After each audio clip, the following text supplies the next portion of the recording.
Bonsoir à tous. Eh bien, prenons un instant pour lire et méditer un passage du livre du ciel de Luisa Picaretta. Au nom du Père qui m'a créé, du Fils qui m'a sauvé et du Saint-Esprit qui me sanctifie. Amen. Jésus, je me plonge dans ton acte unique et éternel d'amour, dans ta divine volonté, dans ce grand bain de ta lumière, de ton sang, de tes mérites, de ta divinité, de ta volonté, de ton humanité. Et je prends avec moi tous les hommes de toutes les générations, toutes les âmes du purgatoire. Et je te supplie, Jésus, de nous marquer du sceau de ton divin fiat, que nous puissions tous travailler à l'avènement de ton royaume, te servir, nous unir à toi à chaque instant de nos journées, pour que tu puisses être glorifié, que tu puisses agir à partir de nos humanités. Oui, Jésus, nous te donnons vraiment cette autorisation pour que tu utilises nos mains, nos pieds, nos yeux, nos bouches, nos pensées, nos respirations, nos souffles, nos battements de cœur, et que tu te glorifies en tout, que ce soit toi qui agisses en nous à chaque instant, et que vraiment déborde de nous ton amour et ta lumière, que ce soit ta lumière qui vienne toucher les cœurs autour de nous, et que ta lumière éclipse petit à petit les ténèbres, et que tous tes enfants reviennent à toi, Seigneur.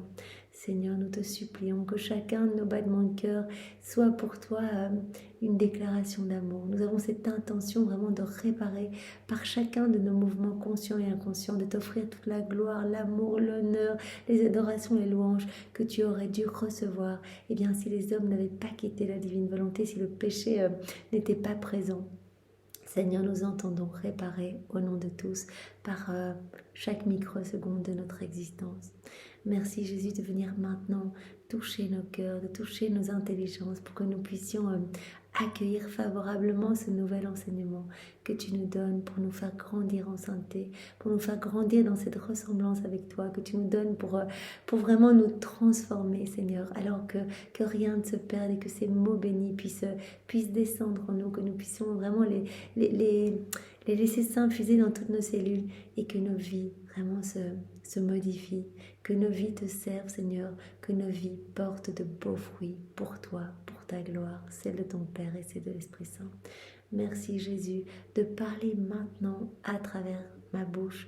Envoie-moi ton Saint-Esprit, envoie-moi vraiment la force, en fait. Viens toi-même parler en moi et place dans mon cœur, dans mon intelligence, ton amour et ta sagesse à toi. Et parle, Seigneur, vraiment touche les cœurs à partir de mes paroles. Je te demande que ce moment fait par toi en moi, en chacun de nous, eh bien puisse vraiment avoir des retombées, des répercussions magnifiques dans les âmes autour de nous, dans le passé, dans le futur, qu'il y ait beaucoup d'âmes qui reviennent à toi, Seigneur, qu'il y ait beaucoup d'âmes qui s'ouvrent à ton amour, beaucoup d'âmes qui se convertissent, beaucoup d'âmes qui soient sauvées. C'est vraiment, nous te demandons que tu fermes les portes de l'enfer et que tous tes enfants eh bien, puissent vraiment être près de toi et se réjouir de ton amour, être dans cette réciprocité d'amour avec toi, Seigneur. Alors le passage que nous allons méditer est celui du 22 août 1926. Nous sommes dans le volume 19 et c'est Luisa qui parle.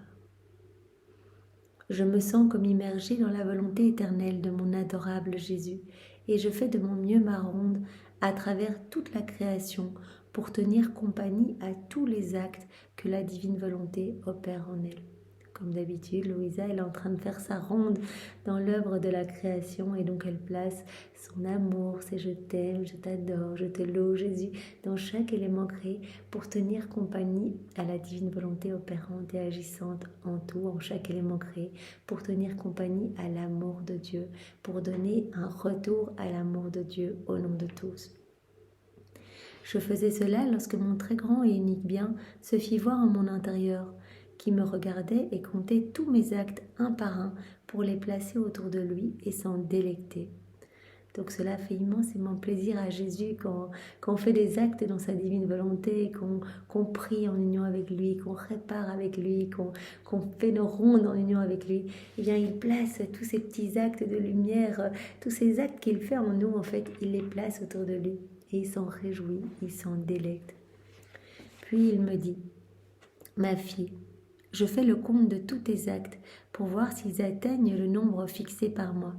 Et comme ma volonté comprend toutes les divines qualités, chacun de tes actes assume l'image d'une suprême qualité. Donc chaque acte que l'on fait dans la divine volonté va porter l'empreinte divine, va vraiment être comme un écho des qualités divines de Dieu. Vois comme ils sont beaux ces actes faits dans la divine volonté. Certains possèdent une image de ma sagesse, d'autres une image de bonté, d'amour, de force, de beauté, de miséricorde, d'immutabilité, d'ordre. En somme, de toutes mes suprêmes qualités.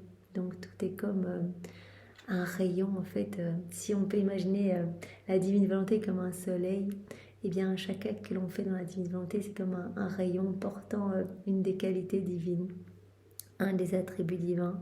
Et donc tout est vraiment reflet divin. En somme, ces actes portent mes qualités suprêmes. Chacun de tes actes assume une image distincte, mais ces images se ressemblent l'une à l'autre. Elles s'harmonisent, elles se tiennent la main et forment un acte unique. Finalement, tous ces actes sont faits dans ce grand bain de lumière, dans cet acte unique et éternel d'amour. La divine volonté, c'est un acte unique et éternel. Et donc, chacun de nos petits actes faits en union avec Jésus est vraiment immergé dans cet acte unique. Que l'œuvre de la créature dans ma volonté est belle. Elle ne fait que produire des images divines, et je prends plaisir à m'entourer de ces images pour jouir dans la créature des fruits de ma qualité. Donc vraiment, à chaque fois qu'on agit en union avec Jésus, eh bien vraiment, on laisse sortir de nous les qualités divines de Jésus en fait. Vraiment, puisqu'il vient s'installer dans notre cœur quand on l'appelle, quand on lui demande cette grâce de la vie dans la divine volonté, quand on s'unit à lui dans nos actions, eh bien, il donne, il s'installe, il débroussaille nos âmes, il retire nos mauvaises choses, ce qui résulte de nos volontés propres, et il vient y placer ses qualités divines dans notre cœur, ses attributs divins. Il vient placer son royaume, son trône, il s'installe avec le Père et l'Esprit Saint. Donc la Trinité est vraiment bien installée dans notre âme quand on vit dans la divine volonté, donc on est rempli de l'Esprit Saint. Donc Jésus se réjouit, il dit en fait, je vois vraiment en cette âme qui s'est totalement abandonnée à moi, je vois vraiment comme mon miroir en fait, comme mon écho, comme mon image. Et je me réjouis, je prends plaisir à m'entourer de ces images pour jouir dans la créature des fruits de mes qualités. Jésus retrouve vraiment son ciel dans notre âme, puisqu'à chaque fois qu'on fait un acte en union avec lui, eh bien c'est un nouveau soleil, c'est un ciel nouveau vraiment qui pointe dans notre cœur, et donc vraiment notre cœur devient de plus en plus beau, et Jésus se réjouit de retrouver tout le ciel en fait en nous, en fait tout ce qu'il est, vraiment toutes ces qualités divines, toutes ces merveilles se retrouvent dans notre cœur, et donc il s'y sent bien. Je donne à l'âme qui vit dans ma divine volonté la vertu de reproduire davantage de mes images divines afin d'être capable de voir l'être suprême copié et imprimé en elle. Donc il va donner énormément de grâce, il s'occupe de tout au point tel que voilà, nous allons pouvoir, si nous le pouvions comme Louisa, voir l'être divin installé dans notre cœur. C'est pourquoi je tiens tellement à ce que la créature fasse ma volonté et vive en elle pour répéter mes œuvres. Voilà, Jésus veut faire les choses en nous, dans la divine volonté, c'est lui qui opère en nous, et donc il veut continuer sa vie en nous. Il veut vraiment que nous lui donnions l'autorisation qu'il puisse prolonger sa vie en nous, qu'il nous utilise vraiment comme des extensions de son humanité. Après quoi, je me disais que la privation de mon doux Jésus est dure. On ressent une véritable mort de l'âme, comme si elle quittait notre corps. Il a toujours les mêmes membres, notre corps, mais ils sont sans vie, inertes, sans mouvement et sans aucune valeur.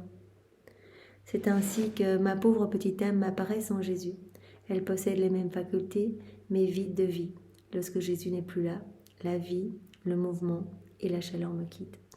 Donc Louisa, elle est tellement bien avec Jésus. Jésus est tellement dans son cœur que quand elle ne le voit pas physiquement, elle a l'impression de mourir en fait. Elle a l'impression qu'elle est en agonie totale. C'est pourquoi cette souffrance est si pénible et indescriptible. Il ne peut être comparé à nul autre. Ah, la céleste maman n'a pas connu cette souffrance parce que sa sainteté la rendait inséparable de Jésus et qu'elle ne pouvait par conséquent jamais être sans lui. Je pensais cela lorsque mon bien-aimé Jésus bougeait en moi et me dit. Donc Louisa, elle se dit, voilà, cette souffrance atroce que je ressens de ne pas voir Jésus, eh bien, me fait littéralement mourir. Et elle se dit que la Vierge Marie, puisqu'elle était complètement imbibée dans la divine volonté, elle vivait tout en union avec Jésus. Et donc, elle se dit, la Vierge Marie, elle n'a pas connu ses souffrances, elle était inséparable de Jésus, tandis que moi, je les vis.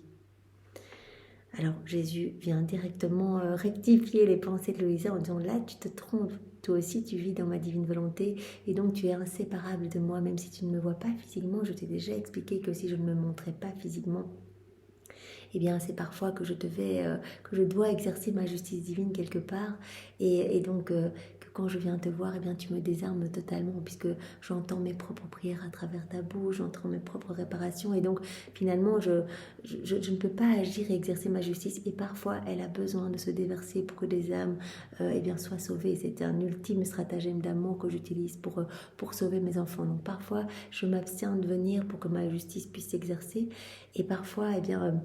En fait, ma divine volonté, ma divinité éclipse mon humanité. C'est tellement fort cette lumière qui sort de la divine volonté que cela éclipse totalement mon humanité. C'est pour cela que tu ne me vois pas. Mais donc, toi aussi, tu es totalement imbibé dans la divine volonté. Tu es à ce 4e niveau, Louisa. Et donc, tu ne seras jamais séparée de moi. Jamais. Privée de moi, oui. Séparée de moi, non. Jamais. Il y a cette inséparabilité eh bien, de l'âme qui vit dans la divine volonté avec Jésus directement. Et il vient l'enchaîner. Rappelons-nous que chaque acte que l'on fait dans la divine volonté et que chaque enseignement que l'on reçoit, c'est une nouvelle chaîne qui nous lie un peu plus fort au cœur de Jésus. C'est un nouveau canal eh bien, par lequel notre âme est alimentée et reçoit des grâces, des bénédictions, etc. Donc à chaque fois, nous sommes un peu plus dans cette union avec Jésus et nous grandissons dans cette ressemblance. À chaque fois qu'on laisse un peu plus de place à Jésus, il y a un peu moins de ce qui résulte de notre volonté propre, c'est-à-dire voilà, nos vices, nos iniquités, nos noirceurs, nos puanteurs, tout cela eh bien, est retiré petit à petit de notre âme. Et donc il y a plus de la lumière divine, il y a plus de Jésus, il y a plus de vie divine en nous.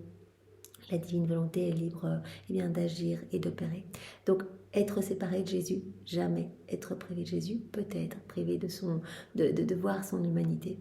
Et donc, c'est ce qu'il dit à Louisa. Ma fille, comme la Vierge Marie, eh bien, tu es privé de moi, mais tu n'es pas séparé de moi. Donc, tu te trompes en disant que la Vierge Marie n'a pas connu ses souffrances. Être privé de moi, attends, ma fille, tu te trompes, c'est être privé de moi et non la séparation qui est souffrance. Tu as raison de dire que cela est plus que mortel, mais cette souffrance a la vertu non pas de séparer, mais d'unir par des liens plus forts et plus stables, l'union inséparable avec moi. Donc toutes ces souffrances que tu ressens, ces souffrances qui sont liées non pas à une séparation, jamais, ça on restera toujours unis, mais au fait d'être privé de moi, de ne pas me voir, eh bien, cette souffrance-là que tu vis en union avec moi, puisque tu la vis dans la divine volonté, eh bien, cela te sanctifie, cela te rapproche encore plus de moi, cela t'unit encore plus à moi, parce que toute souffrance qui est offerte à Jésus dans sa divine volonté, qui est unie à celle de Jésus, porte les fruits des souffrances rédemptrices de Jésus. Donc nos souffrances, nos petites souffrances, on peut, je me prive d'un dessert, c'est une petite souffrance. Et bien cette petite souffrance que je vais unir aux immenses souffrances de Jésus pendant les 34 années de sa vie, si on compte l'année, les 9 mois dans le sein de Marie, eh bien toutes les souffrances de Jésus pour sauver nos âmes, pour nous reconnecter à la divine volonté, pour nous réhabiliter à vivre vraiment dans ce royaume magnifique à laquelle il nous appelle, etc. Eh bien notre petite souffrance unie aux siennes portera les fruits de ses souffrances à lui. On ne verra plus à qui appartient quelle souffrance. On va glisser notre petite goutte là dans cet océan de souffrance. Et donc, tous ces fruits vont pouvoir être distribués dans nos cœurs, mais aussi dans tous les autres cœurs de toutes les âmes passées, présentes et futures. Donc, il dit à Louisa, ce que tu ressens comme souffrance, eh bien, c'est un bien pour ton âme, pour ta sanctification, pour t'élever, pour te rapprocher de moi, puisque mon amour est souffrance, mon amour est croix. Donc, vraiment, unis-toi à moi. Donc cette souffrance a la vertu non pas de séparer, mais d'unir par des liens plus forts et plus stables, l'union inséparable avec moi. De plus, chaque fois que l'âme est comme séparée de moi, sans culpabilité de sa part, je la fais renaître à une vie nouvelle de connaissance, lui permettant de me comprendre avec plus d'amour. Je l'aime encore plus et lui accorde de nouvelles grâces pour l'enrichir et l'embellir davantage. Donc à chaque fois que Louisa vit cette privation de Jésus, cette privation qui l'a fait mourir, on le voit dès qu'on commence à méditer un passage, directement cela commence par j'étais dans des douleurs atroces, vraiment dans la privation de mon aimable Jésus, etc. Donc cela commence toujours par Louisa qui se plaint de ses souffrances déchirantes et mortelles. Et Jésus dit, eh bien à chaque fois que tu vis ces peines, ces souffrances, moi, je te réconforte et je te donne de nouvelles grâces. Je te donne la force de les porter, de les supporter, mais aussi de nouvelles grâces, de nouvelles connaissances. Nouvelles grâces pour t'enrichir et t'embellir davantage. Et l'âme renaît à une nouvelle vie divine, à un amour nouveau et à une nouvelle beauté. Donc il accompagne tous ces moments où Louisa souffre de cadeaux, de grâces, pour qu'elle s'embellisse chaque jour un peu plus et qu'elle soit dans cette continuelle renaissance à la vie divine. Qu'elle renaisse à une vie divine nouvelle, à un nouvel amour et à une nouvelle beauté, car il est juste que, puisque l'âme souffre des douleurs mortelles, elle reçoive une nouvelle vie divine. Sinon, je me laisserai surpasser par l'amour de la créature, ce qui ne se peut. Donc voilà, en plus Louisa souffre, vraiment c'est un témoignage de son amour quand elle est en manque comme ça de Jésus. Et bien Jésus nous dit ici, c'est pas possible que l'amour d'une créature surpasse mon amour, et puisque cet amour-là peut donner vraiment la mort, tellement c'est une souffrance importante pour la créature, et bien moi je surpasse en amour en distribuant des torrents de grâce, des torrents de cadeaux, des torrents de nouvelles connaissances. J'embellis l'âme à nouveau, je donne vraiment des vies nouvelles, des vies divines, etc. Voilà, c'est magnifique. À chaque fois, elle reçoit une nouvelle vie divine, une nouvelle beauté, etc. De plus, il n'est pas juste de dire que la reine souveraine n'était jamais sans moi, séparée, jamais. Mais sans moi, oui. Donc, de nouveau, Jésus dit, comme pour ma maman, elle n'a jamais été séparée de moi, puisqu'elle était totalement dans la divine volonté. Elle a toujours tout vécu avec moi. Dès que je souffrais, elle souffrait avec moi. Voilà, même si la Reine Marie ne se trouvait pas au Jardin des Oliviers, par exemple, quand Jésus était seul, en pleine agonie, ces 3 heures où vraiment il vivait tout le manquement d'amour, etc. Eh bien, Marie vivait tout en même temps. Elle ne se trouvait pas physiquement, mais elle était là. Donc, ils ont toujours été inséparables. Leurs 2 âmes inséparables, leurs 2 cœurs unis. Mais elle a souffert de ne pas être physiquement avec Jésus. Donc elle a souffert d'être privée de Jésus, ça oui. Mais l'inséparabilité, ça, c'était quelque chose qui marquait leurs 2 cœurs. Ceci n'affectait pas la hauteur de sa sainteté, au contraire, elle l'augmentait. Combien de fois je l'ai laissée dans l'état de foi pure, car devant être la reine des douleurs et la mère de tous les vivants, elle ne pouvait pas manquer du plus bel ornement, du joyau le plus resplendissant qui lui donnait la caractéristique de reine des martyrs et mère souveraine de toutes les souffrances. Donc Marie a été la première à souffrir tous ces moments sans Jésus. Inséparable, oui, mais des moments sans Jésus, où elle vivait tout, mais elle ne pouvait pas être tout près de lui pour le prendre dans les bras, pour le consoler. Donc elle le faisait, chaque fois en pensée, elle unissait ses prières, ses réparations à celles de Jésus. Mais elle a souffert de la privation de Jésus. Et Jésus dit, c'est normal, puisque c'est la reine des douleurs, elle a dû prendre toutes les douleurs, et c'est vraiment, c'est la reine des martyrs également. Donc elle a tout ressenti. Cette souffrance d'être laissée dans la foi pure, l'a préparait à recevoir le dépôt de mes doctrines, le trésor des sacrements, et tous les biens de ma rédemption. Eh bien, c'est parce que Marie a tellement souffert qu'elle est vraiment... En même temps que ses souffrances, Jésus dit qu'il donne beaucoup de grâce. Et donc, elle est devenue la dépositaire de tout le royaume de la rédemption. Elle est devenue la dépositaire de toutes les doctrines de Jésus, de tout le trésor des sacrements et de tous les biens donc, de la rédemption. En fait, puisque la plus grande souffrance est d'être privée de moi, elle place l'âme dans la condition de mériter d'être le dépositoire des plus grands dons de son Créateur, de ses plus hautes connaissances et de ses secrets. c'est la souffrance la pire d'être privée de Jésus. Et donc, directement, l'âme se place en l'état de recevoir les grâces les plus hautes, les plus importantes. Comme la Vierge Marie, voilà, qui a vécu ces souffrances atroces, qui a dû rester vraiment dans la foi pure, continuer à faire confiance, à avancer dans la divine volonté, bien que voilà, elle n'était pas séparée de Jésus, mais elle était sans lui, et donc elle vivait ses peines mortelles. Et donc elle a reçu énormément de grâce, et elle a pu donc recevoir toutes ses connaissances, elle a pu recevoir toutes les doctrines de Jésus, etc. Et donc tous les biens de rédemption. Combien de fois n'ai-je pas fait cela pour toi aussi, Louisa ? Après une privation, je te manifestais les plus hautes connaissances sur ma volonté. Chaque peine atroce de Louisa, Jésus manifeste une grâce, donne un cadeau. Et donc vraiment pour surpasser l'amour de Louisa, là, qui est en train de mourir de douleur, eh bien Jésus donne plus en donnant, voilà. Il dit combien de fois après une énorme privation, quand tu étais vraiment dans cette agonie, eh bien je te manifestais les plus hautes connaissances sur ma volonté, et je te faisais ainsi le dépositoire non seulement de ces connaissances, mais de ma volonté elle-même. Donc Louisa, elle est devenue par toutes ses souffrances, toutes ses peines, la dépositaire du royaume de la divine volonté, de toutes les connaissances relatives à la divine volonté. De plus, la reine souveraine, comme mère, devait posséder tous les états intérieurs et par conséquent aussi l'état de foi pure pour être capable de donner à ses enfants cette foi inébranlable qui fait que l'on donne son sang et sa vie pour défendre et prouver sa foi.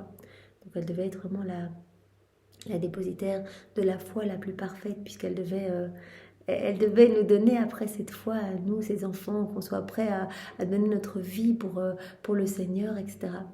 Si elle ne possédait pas ce don de foi, comment pouvait-elle le donner à ses enfants ? Ayant dit cela, Jésus disparut.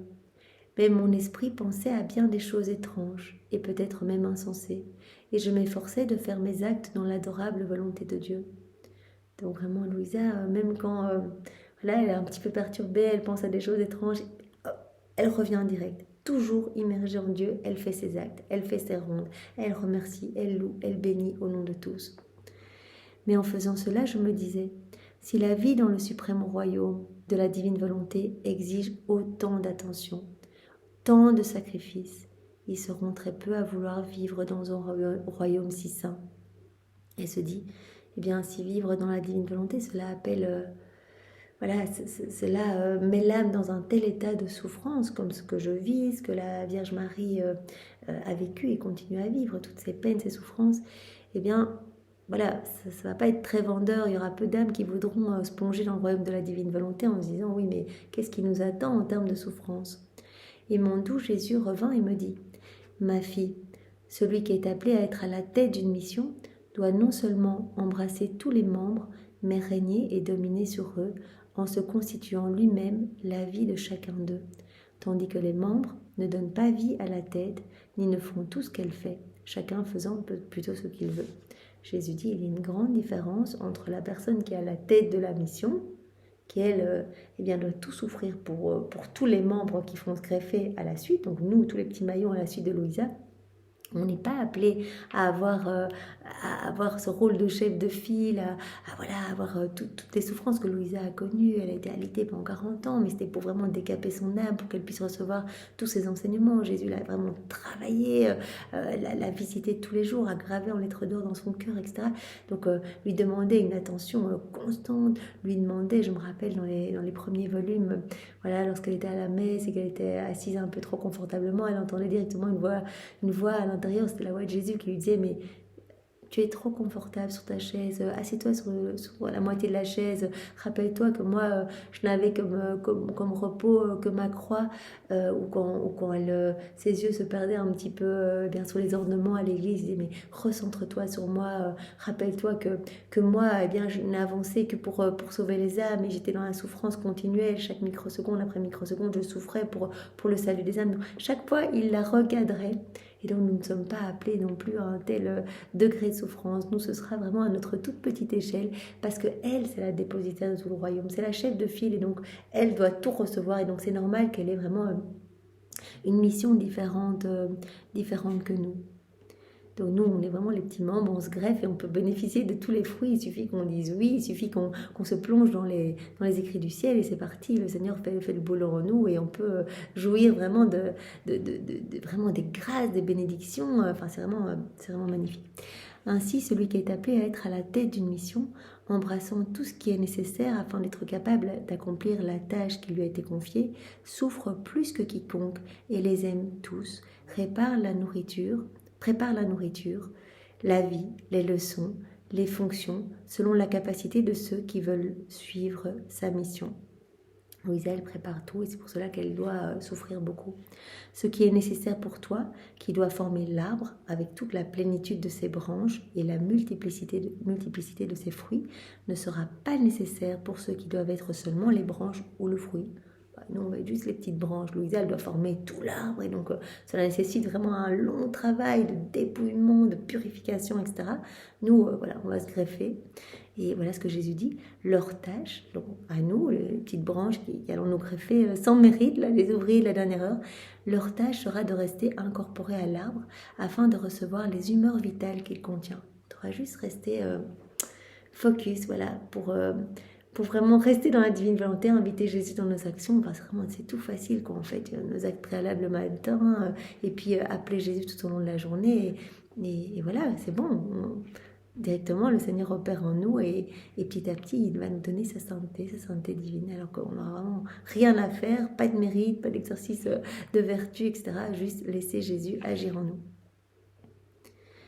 Voilà, donc vraiment, voilà ce que Jésus nous dit, qu'on doit juste rester incorporé à l'arbre et afin de recevoir donc les humeurs vitales qu'il contient, c'est-à-dire de se laisser dominer par ma volonté, sans jamais donner vie à notre vouloir, en quoi que ce soit, intérieur ou extérieur, et connaître la divine volonté, la recevoir comme notre propre vie, afin de la laisser accomplir sa vie divine. En somme, laisser la divine volonté régner et dominer en règne. Voilà ce qu'il nous demande, juste nous greffer à cet arbre, recevoir, donner notre oui, être constant. Jésus nous appelle juste à cette constance. C'est un petit test. Il regarde si voilà, dans la vie, dans les difficultés de la vie, dans les tribulations, on est toujours là et on veut vraiment cette grâce. Si on va la demander tous les jours, eh bien, il nous la donnera. Et donc, juste se plonger dans les écrits du ciel, cela va vraiment nous façonner, se plonger, mettre en pratique, être constant et vraiment nous laisser travailler par les mains divines de Dieu dans ce total abandon. C'est vraiment l'abandon la clé, l'abandon et l'humilité, vraiment se laisser façonner et nous abandonner en fait. Il faut que nous puissions mourir à toutes nos actions, mourir à notre volonté propre, mourir à nous-mêmes dans nos actions pour que Jésus puisse mettre sa touche divine, qu'il puisse agir en nous et donc embellir nos vies, nous sanctifier. Que sa divine volonté règne et domine en nous. Ainsi, ma fille, celui qui doit être la tête a besoin de souffrir, de travailler et de faire tout seul tout ce que les autres feront ensemble. C'est ce que j'ai fait, parce que j'étais la tête de la rédemption. Je me suis dit, voilà, moi j'étais la tête de la rédemption et j'ai dû beaucoup souffrir, parce que c'est moi qui ai dû faire pour tous en fait. Je peux dire que j'ai tout fait par amour pour tous, pour leur donner la vie et les mettre tous en sûreté, en sécurité, voilà, pour le salut de tous les hommes. La Vierge Immaculée également en union avec moi dans la divine volonté, elle qui est la dépositaire de tout ce royaume de la rédemption, eh bien elle a dû beaucoup souffrir aussi parce qu'elle était à la tête, elle était la mère et la reine de tous. Combien n'a-t-elle pas souffert? Combien n'a-t-elle pas aimé et travaillé pour toutes les créatures? Personne ne peut prétendre nous égaler, que ce soit en souffrance ou en amour. Ils peuvent tous, tout au plus, nous ressembler en partie, mais quant à nous égaler, personne. Donc Jésus dit vraiment que les souffrances, il les a vraiment toutes vécues, il a pris tous nos péchés, il a pris tout cela, était vraiment, il a tout vaincu avec sa volonté humaine, il a tout refait avec sa divine volonté au prix de souffrances, mais inénarrables. C'était des clous mais qui crucifiaient chaque fibre intime de son corps, c'est ce que sa divinité imposait à son humanité. C'était des flagellations à n'en plus finir, microseconde après microseconde, depuis la seconde 1 de sa conception. Vous imaginez un tout petit bébé, un petit nouveau-né, Jésus dans sa petite mangeoire, à grelotter face à nos froideurs, à nos indifférences, puisqu'il nous voyait à travers les siècles, à se faire crucifier continuellement avec déjà sa petite couronne d'épines, etc. C'est inouï toutes les souffrances qu'il a souffert et qu'il continue à souffrir, puisque vraiment tout est toujours en acte de se donner. Et ce que la reine Marie, eh bien, sa maman a vécu avec lui, puisqu'elle a tout ressenti en même temps que lui. Donc même quand il était dans son ventre, en son sein, eh bien, elle ressentait toutes ses peines et vraiment elle souffrait avec lui, elle versait des larmes avec lui, elle le consolait continuellement. Voilà, personne ne peut nous égaler en termes de souffrance et en termes d'amour. Cependant, ayant été à la tête de tous, la reine souveraine et moi disposions de toutes les grâces et de tous les biens. La force était en notre pouvoir, le règne était nôtre. Le ciel et la terre obéissaient à tous nos désirs et tremblaient devant notre puissance et notre sainteté. Voilà, bien sûr, il détenait vraiment la source vraiment de tous les biens, de toutes les grâces, la fontaine de toutes les joies, etc. Les rachetés ont pris nos miettes et ont mangé nos fruits. Ils ont été guéris par nos remèdes. Ils ont été renforcés par nos exemples. Ils ont appris nos leçons. Ils se sont relevés à cause de nos vies. Et s'ils ont été glorifiés, c'est en vertu de notre gloire.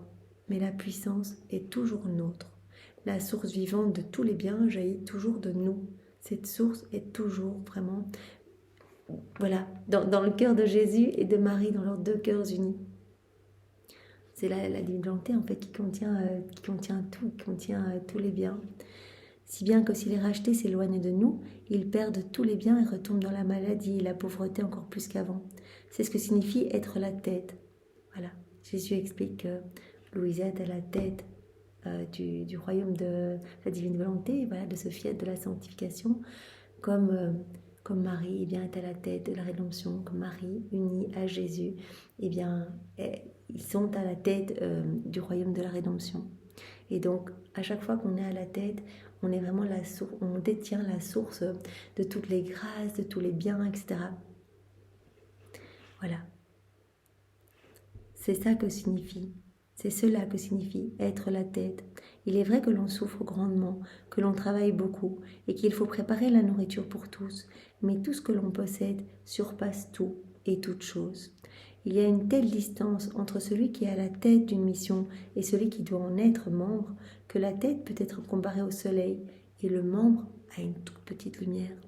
C'est pourquoi je t'ai dit souvent que ta mission est très grande, parce qu'il ne s'agit pas simplement de sainteté personnelle, mais d'embrasser tous et toutes choses et de préparer le royaume de ma volonté pour les générations humaines. Il dit souvent à Louisa, c'est pas une question personnelle, c'est pas juste toi acquérir des mérites, voilà, acquérir une sainteté. Non, cela concerne toute l'humanité. Préparer le royaume de ma divine volonté, vraiment mettre par écrit tout ce que je te dis pour que ces connaissances puissent se diffuser et transformer les cœurs. Après quoi je suivais les actes dans le suprême vouloir qui convertissait tout en lumière et formait un horizon de lumière rayonnante composé de nuages argentés. Et partout où cette lumière pénétrait, tout se convertissait en lumière. Quand on fait des actes dans la divine volonté, Louisa peut le voir, elle a la chance, elle peut regarder ce qui se passe, eh bien tout est lumière, tout est magnifique et un acte fait en union avec Jésus va avoir des répercussions, des retombées dans le ciel, c'est-à-dire que les âmes du purgatoire vont recevoir bien des bienfaits de cet acte que l'on a fait avec Jésus. Les saints, les bienheureux vont recevoir une gloire accidentelle. Les âmes sur la terre vont recevoir vraiment une douche de lumière et certaines vont se convertir, d'autres vont se purifier, d'autres vont être sauvées, d'autres vont retourner à la messe, etc. Donc vraiment, il y a des retombées dans tous les cœurs. Le suprême vouloir avait le pouvoir, la force de faire le vide partout et de tout remplir de sa lumière éclatante. Et Jésus ajouta, « Ma fille, il n'y a rien de plus pénétrant que la lumière. Elle se diffuse partout avec une merveilleuse rapidité, apportant ses bienfaits à tous ceux qui se laissent investir par elle, que ce soit des personnes, la terre, l'eau, les plantes ou toute autre chose. Sa nature est d'illuminer et de faire le bien. Et elle apporte partout son baiser de lumière. » C'est très beau cette image du baiser de lumière. Voilà, on fait un acte en union avec Jésus, tout simple. Voilà, là maintenant, je parle dans la divine volonté, vous écoutez dans la divine volonté, on respire tous ensemble dans la divine volonté, etc. Donc il y a vraiment beaucoup de lumière qui émane de nos humanités en cet instant présent. Et cette lumière se diffuse partout, comme un baiser de lumière en fait, comme un baiser divin qui vient se placer par exemple sur chaque élément créé. Donc toute la création va se sentir voilà, rafraîchie, renouvelée, etc. Et aussi dans chaque âme et dans le ciel partout. Ma volonté est plus que la lumière. Elle se diffuse partout et apporte le bien qu'elle contient. La divine volonté, nous l'avons vu juste avant, eh bien, contient tout. C'est la source jaillissante de tous les bienfaits, de tous les biens, de toutes les joies, de tous les bonheurs célestes. Et donc en plus, voilà, de ce petit baiser de lumière, eh bien, ce baiser apporte tous les biens que contient la divine volonté. Les actes accomplis dans ma volonté forment l'atmosphère d'or et d'argent. Et l'argent qui a la vertu de chasser l'obscurité de la nuit dans la volonté humaine. Donc vraiment cette lumière chasse l'obscurité qui découle, qui découle de tous les actes que l'on fait dans nos volontés propres. Dès qu'on agit dans nos volontés propres, eh bien cela crée vraiment comme une épaisse couche de noirceur autour de nous, dans nos âmes, partout. Et donc vraiment cette lumière vient irradier, vient toucher, vient balayer vraiment cette noirceur et ramener la beauté de Dieu partout en fait.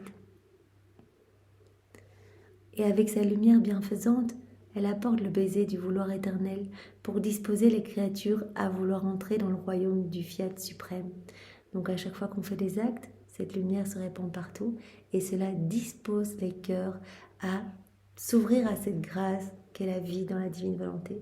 Donc des personnes autour de nous qui ne vivent pas dans la divine volonté, qui ne veulent rien entendre, eh bien au plus nous allons faire des actes, au plus il y a des chances qu'ils se laissent toucher, parce que vraiment à chaque fois, ce sont des nouvelles grâces, des nouvelles pluies de bénédictions, de lumière qui viennent décaper un petit peu leurs âmes, et les âmes autour de nous, mais les âmes partout, dans toutes les générations, dans le passé, dans le futur. C'est ça qui est magnifique, c'est peut-être qu'aujourd'hui, par un acte que nous avons fait dans la divine volonté, ou que nous allons faire, eh bien, une âme du passé a reçu les grâces pour se sanctifier, est devenue sainte, est devenue voilà, la sainteté de Saint François, de Sainte Bernadette, voilà, de Saint Louis-Marie Grignon de Montfort, etc. Eh bien, cette sainteté, ces grâces reçues, Jésus le dit, la sainteté a toujours été octroyée parce que des âmes vivent dans la divine volonté, parce que des âmes ont fait et feront des actes dans la divine volonté. Il n'y a aucune grâce qui est donnée sans le passage d'une âme, sans l'union d'une âme avec Jésus dans la divine volonté. Les miracles, les charismes, les guérisons, les bénédictions, toutes les choses qui sont données quand une âme reçoit tout d'un coup vraiment quelque chose qui lui brûle le cœur, etc. Eh bien cela est une grâce octroyée parce qu'une âme a fait un acte dans la divine volonté. Donc si nous aujourd'hui nous lisons les écrits du ciel, c'est parce qu'une âme dans le futur ou dans le passé, de toute façon il n'y a pas de limite, il n'y a pas de temps pour Dieu, eh bien a fait ou fera ou un acte dans la divine volonté, et cela a percuté directement notre cœur parce que nous avions peut-être notre cœur un petit peu ouvert. Eh bien nous avons directement reçu cette soif de pouvoir nous plonger dans la divine volonté et nous offrir à Jésus. Cela donc dispose les créatures à vouloir entrer dans le royaume du fiat suprême. Chacun de tes actes accomplis dans ma volonté est un nouvel horizon que tu fais se lever pour l'œil de l'intellect humain et lui fait désirer la lumière du bien que possède ma volonté. Ma fille, pour préparer ce royaume, il faut travailler. Il faut des lois célestes qui sont des lois d'amour. Les lois de crainte, de punition ou de condamnation n'entrent pas dans ce royaume parce que les lois d'amour de ma volonté sont amicales, filiales, fruits d'un amour réciproque entre le Créateur et la créature. Dans la divine volonté, vraiment, il y a cette réciprocité d'amour. Donc vraiment, on reçoit l'amour de Dieu, on le rend, en fait, on rend Dieu à Dieu. C'est Jésus qui agit en nous, et donc chaque fois qu'on le laisse agir en nous, eh bien, on ramène au pied de la Trinité de l'adoration parfaite, de l'adoration même de Jésus, ses louanges, ses bénédictions. Donc vraiment, ce sont les lois de l'amour qui vraiment régissent ce royaume de la divine volonté. Il n'y a pas la place pour la crainte, les condamnations, etc. C'est pourquoi les craintes et les condamnations n'auront ni force ni vie. Et s'il y a de la souffrance, ce sera la plénitude du triomphe et de la gloire. Il n'y a pas crainte, il n'y a pas de condamnation, mais s'il y a des souffrances, je vous invite à vraiment les unir aux miennes pour que vraiment cela soit la plénitude de gloire pour moi, que vraiment je puisse recevoir de par cette offrande que vous allez me faire, et bien que je puisse recevoir vraiment une gloire parfaite, quoi, que je puisse vraiment distribuer les fruits de la rédemption dans tous les cœurs. Voilà, continuez à distribuer à travers votre humanité tous les fruits de la rédemption. Ce sera la plénitude du triomphe et de la gloire. Par conséquent, sois attentive, car il s'agit de faire connaître un royaume céleste, de manifester ses secrets, ses prérogatives et ses bienfaits, afin d'attirer les âmes à l'aimer, à le désirer et à en prendre possession. Donc Louisa, elle a cette grande mission, elle ne doit rien omettre parce que vraiment Jésus dit, en fait le but c'est vraiment de faire connaître, de faire aimer mon royaume, de vraiment que les âmes puissent vraiment le désirer, puissent voilà, vouloir s'y plonger et s'offrir à moi. Donc nommez rien et reste attentive et fidèle et reste vraiment les yeux fixés sur moi. Et Jésus nous appelle à travers Louisa à nous aussi rester fidèles et à devenir ces joyeux témoins pour qu'autour de nous, des âmes puissent elles aussi être touchées et voilà, et désirer peut-être se plonger dans les écrits du ciel. Si nous en parlons, les cœurs vont être touchés. C'est pas nous, ce n'est pas nous du tout. C'est Jésus qui va agir à partir de nous. C'est Jésus qui va s'occuper. Il nous utilise nous juste comme des petits instruments pour aller toucher à droite à gauche autour de nous. Seigneur, merci pour tout ce que tu fais pour nous. Merci pour ce bel enseignement. Sois loué, béni et glorifié dans ta divine volonté. Au nom du Père et du Fils et du Saint-Esprit. Amen. Et Jésus, nous refaisons toute notre journée dans ta divine volonté depuis notre réveil jusqu'à aujourd'hui, que chaque seconde t'amène de la louange, de la gloire, que chaque seconde soit pour toi une offrande d'amour et vraiment d'affection. Et nous voulons d'ores et déjà refaire notre nuit, te l'offrir, nous unir à toi pour que ce soit toi qui viennes dormir en nous et que tu apportes la paix, le soulagement et le repos aux âmes tourmentées, aux âmes qui sont peut-être en dépression, qui sont tristes, qui ne trouvent pas de sens à leur vie. Seigneur, utilise nos nuits pour toucher ces cœurs et te les ramener à toi. Merci. Merci Jésus, nous t'aimons. Soyez tous bénis. Passez une belle nuit dans la divine volonté. Au revoir.